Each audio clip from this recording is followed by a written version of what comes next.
Got a little Swedish there.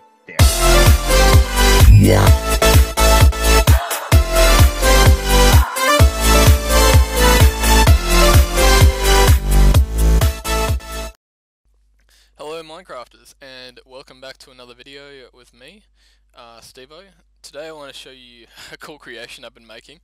This has taken literally hours to make, and you'll see why when you look at the redstoning. It's pretty sick.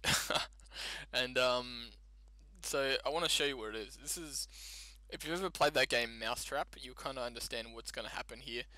But essentially, yeah, there's a lot to it, and it's going to be difficult to monitor, see all events at the same time as I record, but I'll do my best. It's going to be a lot of things happening at the same time, so I kept it fairly basic in terms of the chain reaction, but for those who don't know what it is, basically Mousetrap is a thing where one thing will trigger something else, which will trigger something else, so you have like a chain reaction sort of effect, almost like a domino effect, except they're not all exactly the same.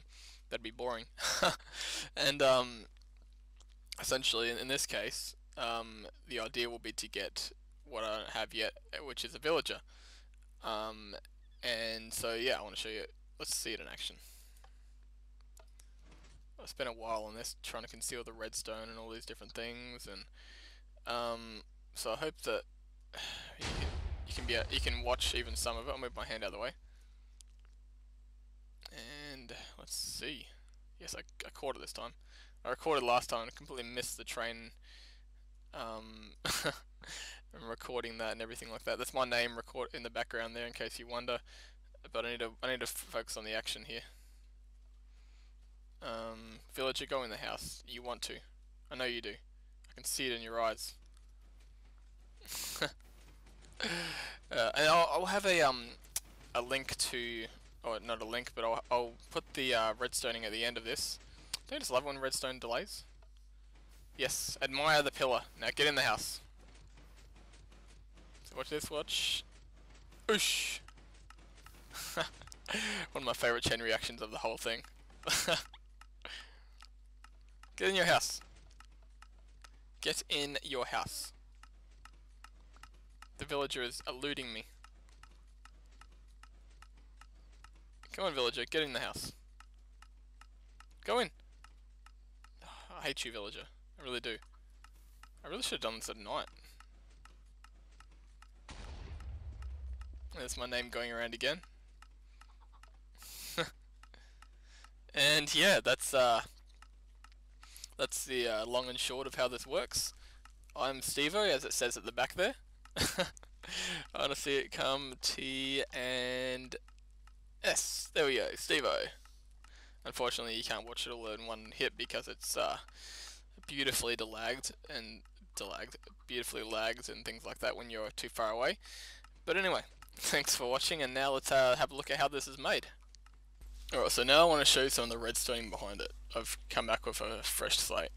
So first things first, you've got a button here which leads to just a basic T flip-flop, which sets off a repeater underground and shoots eggs at this wall here.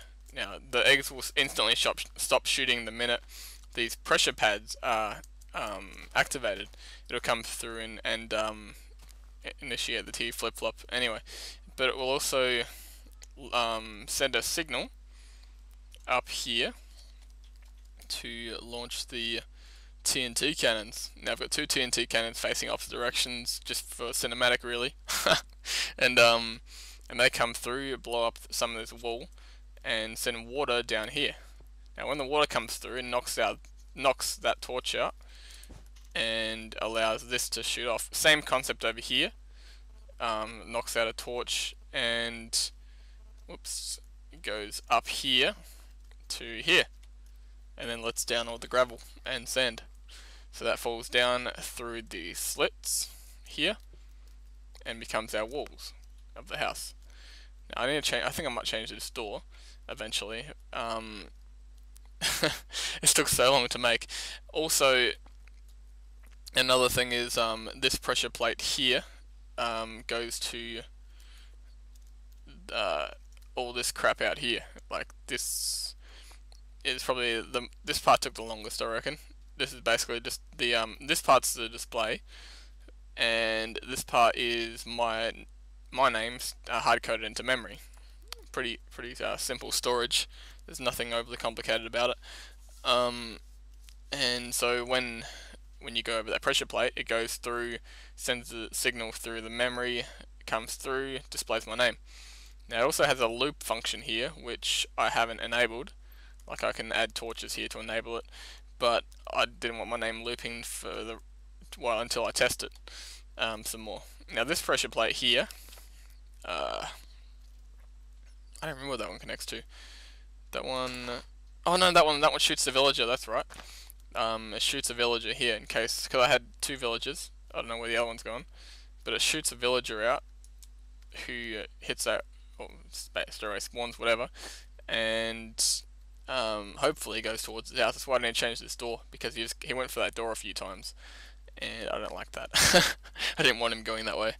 So the villager spawns, and villagers are attracted to wooden doors. I don't know why. There's something attractive about wooden doors to villagers. And the minecart comes through to here, knocks that, and goes to an auto obsidian generator. Now I didn't have much space as far as height, so I had to really try and restrict things. So the way I accomplished this was to have the pressure plate make it or initiate the system. Initially it just needs a spark. So like if you press, whether I press this or like when that's disabled, it enables this piston to retract. Now there's a bud switch set up so that when this piston is retracted and this one detects there's something there, it'll push straight away. And so it will, and that's from over, where are we? Over here. No, you can't really see it. There's a piece of redstone right here. So that, hang on, I'll try and show you.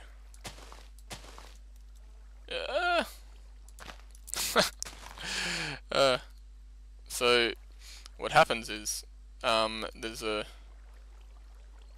I'll try and get through here. Stuff it. See, right here is how the bud switch works. You've got power going into that block, and when that power is broken, it breaks the signal. So normally there's something there, but it will break the signal when it's not there. So the cobblestone will generate here, at which point it is pulled and then pushed. So if I could go high, I would have just done it like the normal way, but I had to go with 2 high, or I guess 3 because you count the ground as well, 3 high spacing requirements. So after we got to about here, it pushes it down to here. Now I had to go pretty general with this. I have a repeater set up which when the block gets here, it sits there, but it'll only transmit when the signal gets up to here. So this is what initiates that, but this won't be triggered until the blocks hit there. Now they won't go much further than that, so it won't disable, at which point this will pull and this will push, and they'll push for a total of 12 blocks, and this is right underneath that. So it disables the torch and initiates the repeater system. See, because this wire here is disabling the repeater. Now the rest of this is pretty straightforward. As soon as this is disabled, this constantly fluctuates, and as a result, this dirt, there's a lot of dirt there. I thought it got a bit overkill. I thought it was pretty funny just shooting random dirt out at the at the pressure plate, because it misses most of the time. So like 9 times out of 10 it will miss, but for the one time it doesn't, it'll initiate this pressure plate and disable this piston. Now inside, as you saw, this piston there is lava. It's like right there in that corner, and lava comes down, knocks out that torch. This one is enabled then, which sets off the TNT. Now one more thing I probably should have done, it doesn't matter. And that's essentially how it works. It's a very very simple system. The most complicated bit I think is just my name display, but that gets all bugged out by the sheer quantity of redstone. So that's a problem. And this, yeah, that's it.